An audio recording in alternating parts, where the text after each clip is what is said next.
भारतीय प्राणी सर्वेक्षण केन्द्र द्वारा एक नूतन प्रजातिर कोचिया माछ चिन्हट होइछि। वैज्ञानिक डॉक्टर अनिल महापात्रଙ୍କ मତରେ ଏହା ଏକ ନୂତନ ପ୍ରଜାତି ମାଛ। ଏ ମାଛ ଓଡ଼ିଶାର ସୁବର୍ଣ୍ଣରେଖା ମୁହାଣ ଏବଂ ବାହୁଦା ମୁହାଣରୁ ସଂଗ୍ରହ କରାଯିବା ସହ ପାରାଦୀପ ଉପକୂଳରୁ ମଧ୍ୟ ସଂଗ୍ରହ କରାଯାଇଥିଲା। ଏ ମାଛର ନାଁ ଓପିକଥସ୍ ସୂର୍ଯ୍ୟାଇ।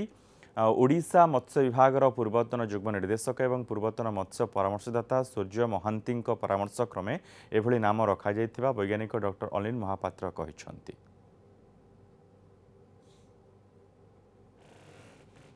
आम तार डीएनए एनालिसिस कलु। डीएनए एनालिसिस कलापर आमको लगला जे ये संपूर्ण गोटे प्रजातिर माछ एवं संपूर्ण नुआ माछ पृथ्वी आगर प्रथम थर आविष्कार होगा जाऊँगी। जो स्पीसीसटा पूरा ओडिशा सारा देखा जाऊँगी वर्तमान सुधा आम जी स्टडी कलु आम संपूर्ण नूतन प्रजाति जानला तार आम स्केलेटल स्टडी तापर मॉर्फोलॉजिकल स्टडी जो माने कलर वेरिएशन आउ दांत स्ट्रक्चर सब देखला तार डीएनए ऊपर एनालिसिस करथिलु।